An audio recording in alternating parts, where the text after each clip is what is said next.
So I realized that Christmas is coming up here in a couple weeks as long as we get through finals. But in preparation for Christmas, what is one thing that we all have to do? Shop. Buy presents for our dad, for our sisters, for the great aunt that we've never seen in a couple years. But one time of year to buy these is a great time, is a Black Friday. My sister's an avid Black Friday shopper. I remember going with her when I was younger and standing in the Toys R Us line for hours and hours to get that one toy that'll break the next day. But this year, I went home and we got the big newspaper. It's like $5, and you actually have to go out to the shopping to the like QFC to get it.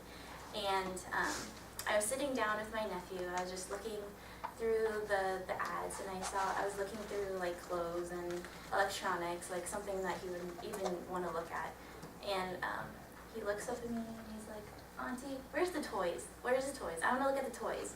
And so I look through and I find the Toys R Us ad and I give it to him, and all of a sudden he's racing through it with a crayon trying to mark off everything that he wants, and literally 90% of the page is covered up with marks.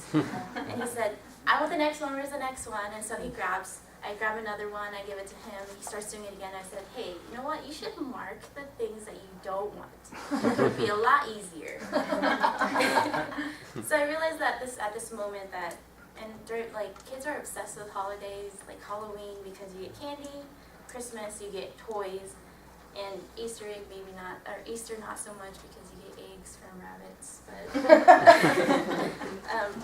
But I want to talk about this because the heart we see in children is a heart that I saw in the Israelites when they were walking through the wilderness. I'm sure that many of you know about the Israelites coming out of Egypt.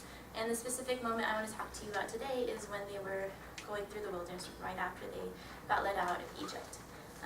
They were on their way to the Promised Land, and one of the famous things that the Israelites were known for were their grumbling. They weren't satisfied with where they were at, and they complained about everything under the sun, and they were not satisfied with what they had, like many of us here today, and many of the children I see today as well. So with knowing this, let's go to Exodus 32, 1-6. It says, "When the people saw that Moses delayed to come down from the mountain, the people gathered themselves together to Aaron and said to him, 'Up, make us gods who shall go before us. As for this, Moses, the man who brought us out of Egypt, the land of Egypt, we do not know what has become of him.' So Aaron said to them, 'Take off the rings of gold that are in your ears of your wives, your sons and your daughters, and bring them to me.' So all the people took off the rings of gold that were in their ears and brought them to Aaron. And he received the gold from their hand and fashioned it with a graving tool to make a golden calf. And they said, 'These are your gods, O Israel, who brought you up out of the land of Egypt.' When Aaron saw this, he built the altar before it, and Aaron made a proclamation saying, and said, 'Tomorrow shall be a feast to the Lord.' And they rose up the next day and offered up the burnt offerings and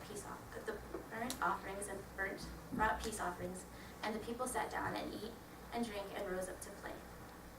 So it's terrible what we see in these verses. They created an idol, and they take the God that brought them out of Egypt, and they totally forget about him.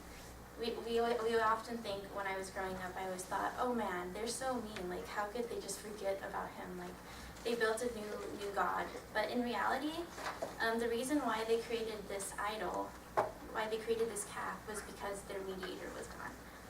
Moses was their mediator, and they didn't have this mediator anymore. So they wanted to create one for themselves, and that's thus the calf. So let's dig a little bit deeper and see why the Israelites wanted to create their own God. They were impatient. The Israelites became impatient. They were sitting down in the camp waiting for Moses to come back, and they were just waiting and waiting. And I can imagine them being in this moment and being excited for what he had to bring for them, the message from God. And they kept waiting and waiting and waiting, and their patience eventually ran dry. So they wanted to make something they wanted to make something, and they didn't want to abandon the work that was going up on the mountain for the mundane work in the camp. So instead of waiting the Israelites just sped it up, and they were like, hey, I'm just going to do this for myself. I'm going to make this God, and we're going to be good, and we can talk to God. They were also removed from God's presence. With Moses gone, they had nobody there to talk to God with. Moses was always there explaining the works of God to them. They always were able to talk to Moses to bring their cares and their worries up to God, and because Moses was gone, they weren't able to do this anymore. They sacrificed gold from their ears and to create something more, and to release this anxiousness that they felt. So like the Israelites, I felt like I lacked something in my life. Growing up, my dad wasn't really present in my life. I lived with him and everything. My parents were together. But I always felt a lack of something. I felt like my dad didn't love me as much, and I felt like I lacked a fatherly figure. I remember him always coming home every day, and my mom cooking him dinner, him eating, and then he went and sat on the couch and watched TV, and then went into his room, and I don't really remember him saying I love you to me very much growing up. So me and my two older sisters all felt like there was something lacking, like we didn't have this something in our lives. And I eventually became scared of my dad, that I only went to my dad if I was going to be reprimanded, and because of this, I felt like I was lacking something. And me and my sisters dealt with this through, and they filled this hole with relationships with boys. They grew up seeking approval from others, approval from other guys. However, I just looked to my mom for, I guess, like a double portion of love from my mom. But we tried to put inauthentic things into an authentic hole. We had this authentic hole of my dad in our hearts that we wasn't able to be filled with boys or with my mom, because it was something that needed to be filled by my dad.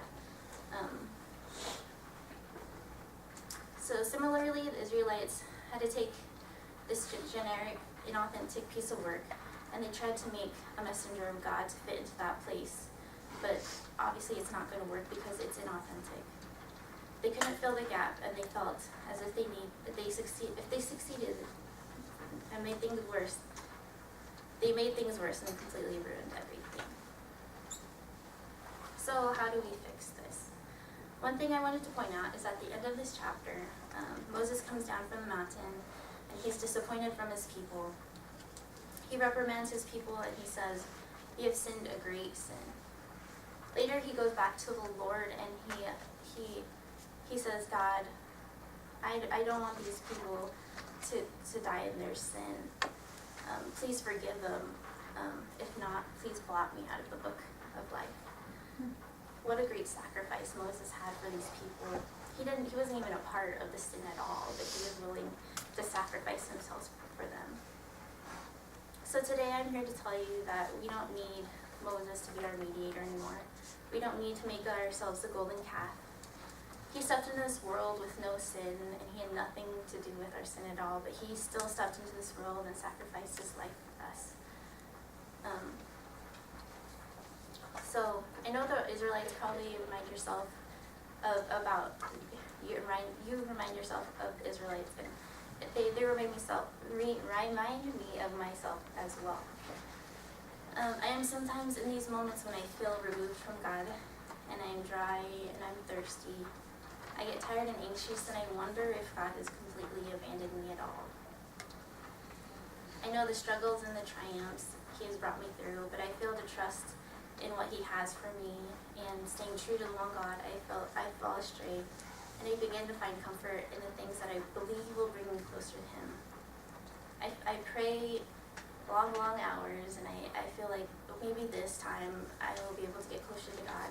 Or if I go to church 5 times on Sunday, maybe this time that I will be able to make God happy and see what he has for me. I worship the calf and not the God, when the calf is only the mediator, and what I'm really trying to worship is God. Knowing Christ is always there for us should give us hope. In these desert moments, we shouldn't rely on idolizing anything but God. When we feel isolated and alone, in remember that Christ is our mediator, and he will be with us